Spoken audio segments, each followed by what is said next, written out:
믿음으로 사라 자신도 나이가 많아 단산하였으나 잉태할 수 있는 힘을 얻었으니 이는 약속하신 일을 미쁘신 줄 알았음이라.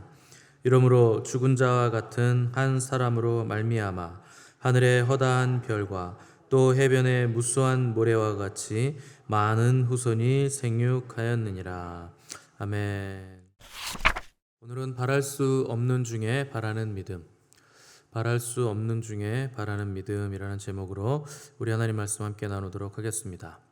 어제 우리는 아브라함의 믿음에 대해서 살폈는데 아브라함은 처음부터 믿음의 사람은 아니었으나 하나님의 말씀에 따라 본토 친척 아비집을 떠나는 순종의 믿음을 가졌었고 또 나그네의 삶을 살았으며 종말론적인 믿음을 가지고 있음을 봤습니다. 또한 아브라함은 어디를 가든지 장막을 칠 때마다 제단을 쌓음으로 여호와의 이름을 부르는 경배자의 삶을 살았다 하는 것을 우리가 살폈습니다.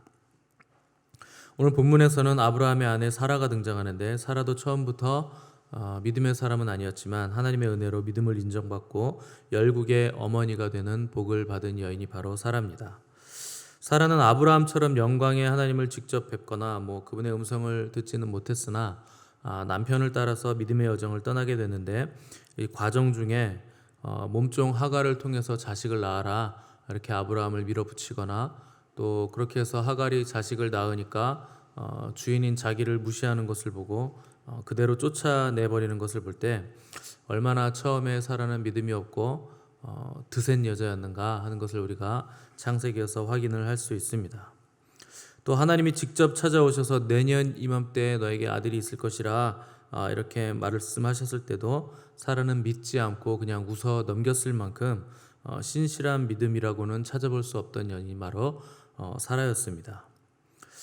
이런 사라를 우리가 볼 때 또 히브리서 11장이 믿음장인데 이런 여인이 믿음장에 이름이 올라간 것을 볼 때 우리에게는 얼마나 큰 소망이 있는지 우리가 기대할 수 있게 되는 겁니다.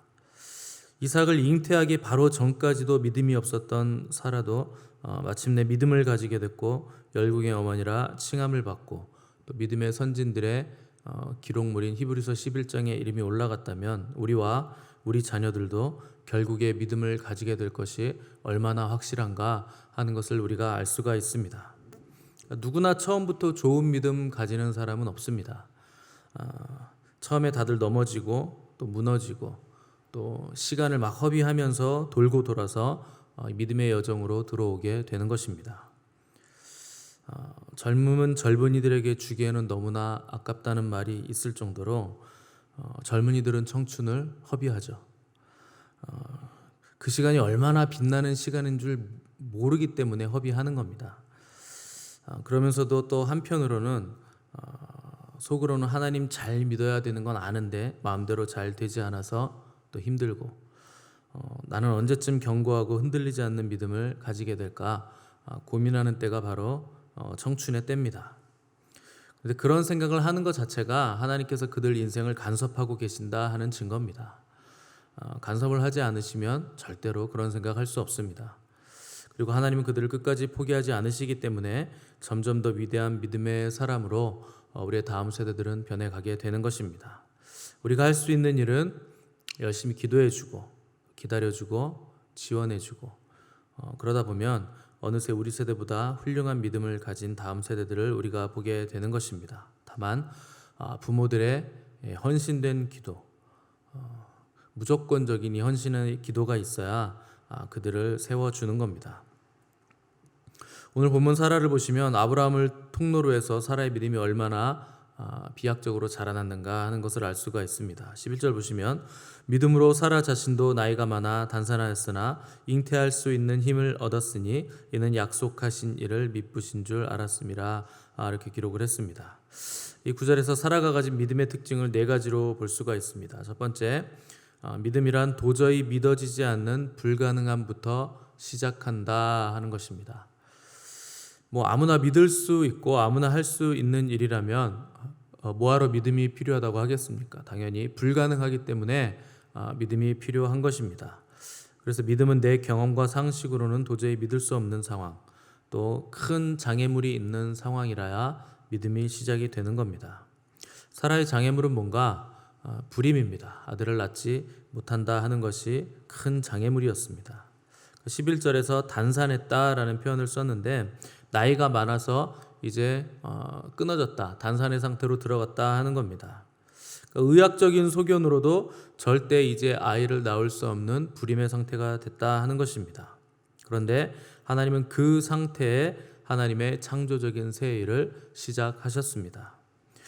아브라함과 사라에게 아들을 주겠다, 내가 너로 큰 민족을 이루어 너를 창대케 하겠다, 이렇게 말씀하셔서 아브라함이 본토 친척 아비집을 떠나온 것인데 그 아들을 주기까지 몇 년이 걸렸는가? 25년이 걸렸습니다.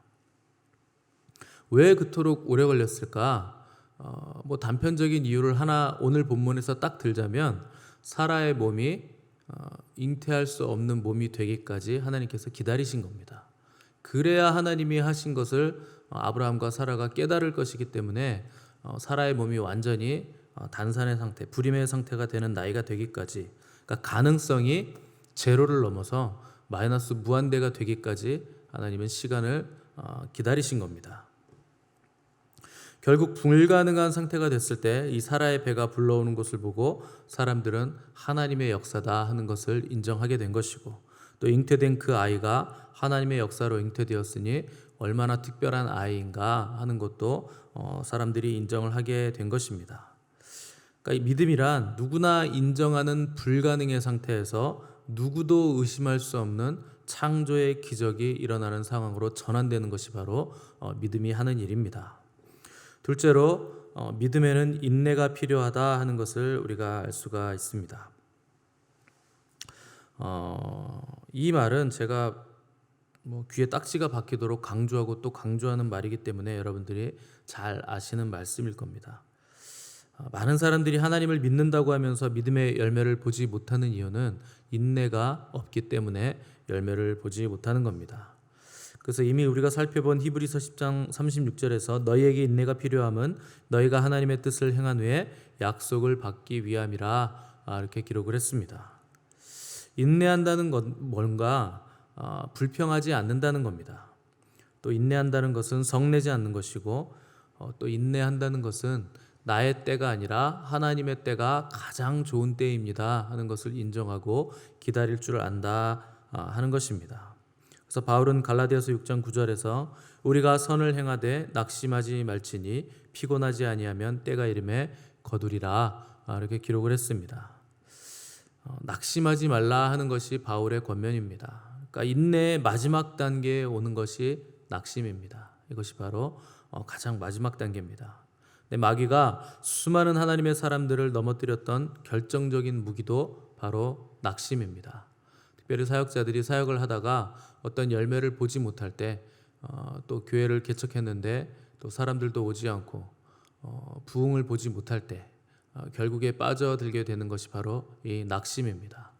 낙심하면 하나님께로 나아가지 못하게 만들고, 하나님께로 나아가지 못하면 결국에 낙심으로부터 오는 모든 절망과 좌절과 스트레스들을 죄로 또 인간적인 방법으로 풀 수밖에 없기 때문에 결국 하나님의 사역자들이 하나님께 쓰임받지 못하는 부정한 단계로 들어가 버리게 만드는 것이 바로 낙심이 하는 일입니다.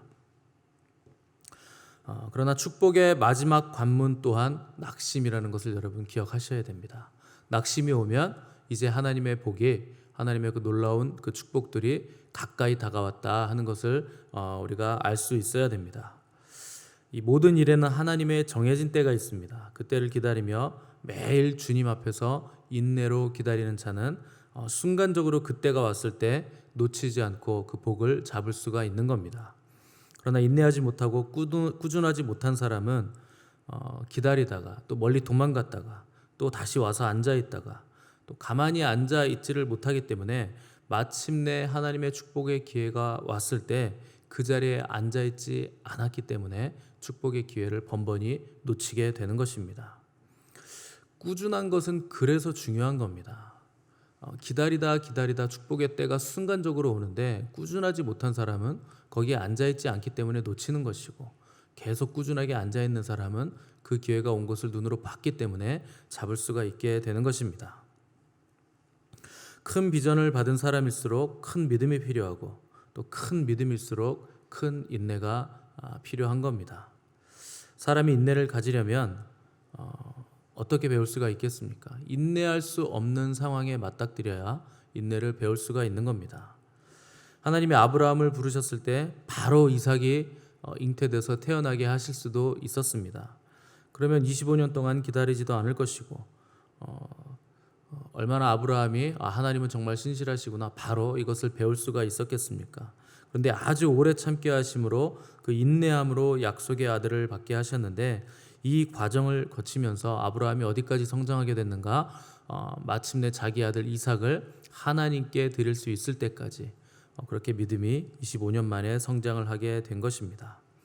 그러므로 우리가 할 수 있는 일은 인내로 믿음 안에 거하고 기다리는 겁니다. 그러면 하나님의 때에 아름답게 반드시 열매를 맺게 될 것입니다. 셋째, 믿음이란 하나님을 바라보는 것입니다. 믿음은 항상 믿음의 내용이 중요한 것인데 믿음의 내용이란 누구를 믿는가 또 무엇을 믿는가 하는 것이 믿음의 내용입니다. 11절에 보시면 사라의 믿음은 미쁘신 하나님을 바라보고 믿는 믿음이라 이렇게 기록을 했습니다. 이 믿음의 뿌리요 기반이 반드시 하나님이어야 그 약속의 열매를 우리가 보게 되는 것입니다. 그런데 우리가 하나님을 믿으려면 또 하나님을 바라보려면 하나님을 알아야 됩니다. 그분이 어떤 분이신지 알아야 우리가 그분이 어떤 분이시다 하는 그 믿음을 가지고 그분을 바라보고 그분을 기다리게 되는 것입니다. 모르는 분을 덮어놓고 맹목적으로 믿을 수는 없기 때문에 그런 것입니다. 제가 저번 주 토요일 날 그 세례자 교육을 했잖아요. 세례자 교육은 뭘 배우냐면 12개의 우리는 믿는다 하는 믿음의 내용을 배우는 겁니다. 그것이 바로 사도신경입니다. 그 사도신경은 12가지의 믿는다라는 내용으로 구성이 되어 있는 사도들의 고백인데 이것을 잘 외우는 게 굉장히 중요합니다. 그런데 우리 교회는 그 사도신경이 그 새로 바뀐 사도신경이라서 도저히 외울 수가 없어요. 그죠? 이거 안 외워지시죠? 그래서 제가 심각하게 고민 중입니다. 옛날로 돌아가자. 이거 외워서 해야 되는데 새신자들도 이거 못 외우시더라고요. 그러니까 이게 바뀐 사도신경은 아주 외우기 힘든 사도신경이어서 제가 기도 중에 있습니다. 다시 옛날 그 외울 수 있는 걸로 돌아갈까. 자, 이 사도신경은 뭐냐? 사도들의 신앙 고백. 그 유대인들의 전승에 의하면 그 기독교 전승에 의하면 12명의 사도들이 이제 전도 여행을 떠나기 위해서 복음을 전하기 위해서 이제 뿔뿔이 흩어져야 되는데 뿔뿔이 흩어지기 전에 우리가 무엇을 전해야 되는지 통일시키자 해가지고 12명이 한 사람씩 믿는 내용을 고백했는데 그것이 바로 12개의 사도신경으로 전승으로 내려오게 됐다 하는 그 전승이 있습니다. 뭐 그게 사실이든 그냥 전승이든 중요한 것은 이것이 사도들이 무엇을 믿는가 하는 신앙 고백을 드렸다 하는 것입니다. 그러니까 믿음에는 그 믿음 자체가 맹목적으로 믿는 믿음이 중요한 것이 아니라 믿음의 내용이 중요한 것입니다. 그래서 그 주에 제가 새벽에 딱 일어나는데 하나님이 저에게 꿈으로 무엇을 딱 주셨냐면 덮어놓고 믿으라고 하는 것이 아니다 그러셨어요. 저는 저한테 그러는 줄 알고 깜짝 놀랐는데 그게 사도신경 이 세례 교육을 할 때 덮어놓고 믿는 신앙이 아니라 우리가 무엇을 믿는가를 가르쳐라 하는 것을 미리 말씀을 하신 겁니다. 그러니까 믿음의 내용은 너무나 중요한 겁니다. 맹목적으로 믿는 믿음이 아니라 하나님을 믿으면 결과가 어떠한가 우리가 성경을 통해서 배우고 익히고 또 우리 또한 그 믿음을 가지기를 소망하며 끝까지 신뢰하는 것이 바로 믿음의 내용이라 하는 겁니다. 자, 네 번째, 우리가 하나님을 진실하게 믿는다면 결국 믿음의 열매를 따게 된다 하는 것을 우리가 알 수 있습니다. 12절 보시면 이러므로 죽은 자와 같은 한 사람으로 말미암아 하늘의 허다한 별과 또 해변의 무수한 모래와 같이 많은 후손이 생육하였느니라 이렇게 기록을 했습니다. 11절, 12절 구조를 잘 보시면 나이가 많아 단산했으나 잉태했다. 이렇게 대조가 되어 있고, 죽은 자와 같으나 잉태해서 또 많은 후손이 생육했다, 이렇게 대조로 되어 있는 것을 볼 수가 있습니다. 그러니까 하나님은 단산할 때까지 기다리시고 죽은 자와 방불할 때까지 기다리신다. 그리고 그 상황에서 역전하셔서 하나님의 창조의 기적을 일으키셔서 생명을 잉태케 하시고, 그 생명이 많은 후손으로 바다의 모래같이 하늘의 별과 같이 많아졌는데, 결국 그 후손에서 누가 오는가? 메시아이신 예수 그리스도가 사라의 죽은 자와 같은 몸에서 태어나게 됐다 하는 것을 우리에게 열매로 보여주시는 겁니다. 그러니까 사라의 몸은 불임의 상태였으나 하나님은 거기서 생명을 잉태시키는 창조의 역사를 일으키신 것처럼, 하나님의 말씀은 그 약속을 끝까지 붙잡은 모든 사람들에게는 창조의 기적이 일어난다, 얼마든지 예가 된다 하는 것을 우리에게 보여주는 겁니다. 이 일은 과거에만 일어났던 일이 아니고, 사라에게만 있었던 일이 아니고, 성경의 신앙의 위대한 선배들에게만 있었던 옛날 이야기가 아니고, 지금 저와 여러분에게도 얼마든지 일어나는 실제적인 이야기라 하는 것입니다. 하나님은 어제나 오늘이나 영원토록 동일하시기 때문에 그분의 약속의 말씀을 붙잡고 신뢰하고 믿음으로 인내하는 모든 자들에게는 사라가 보았던 이 열매들을 우리 또한 볼 수 있다 하는 것입니다. 하나님이 우리에게 주신 것은 그것이 무엇이든지 간에 우리가 활동하게 하지 않으면 다 소멸됩니다. 여러분 반드시 기억하실 것은, 하나님이 주신 것을 활동하게 만드셔야 됩니다. 우리 안에서 그것이 활성화되도록 여러분 부단히 노력을 하셔야 됩니다. 그렇지 않으면 다 소멸됩니다. 특별히 믿음은 여러분들이 사용하지 않으면 눈 깜짝할 사이에 소멸됩니다. 여러분이 믿음을 가만히 두지 말고 끊임없이 사용을 하셔야 됩니다.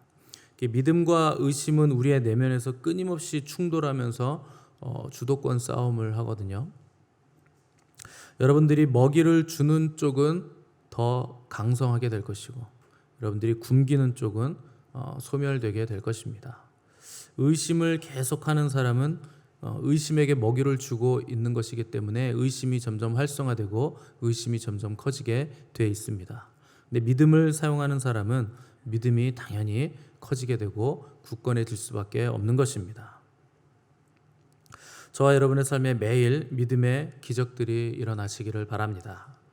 닫혀있던 문들이 열려지고 꿈쩍도 하지 않았던 돌이 굴려지고, 또 결박당했던 모든 묶임들이 풀어지는 믿음의 일들을 매일 목도하시면서 하나님이 하셨다는 믿음의 고백들이 터져나오는 위대한 믿음의 사람들, 놀라운 기적의 사람들이 되시기를 간절히 바랍니다. 함께 기도하겠습니다.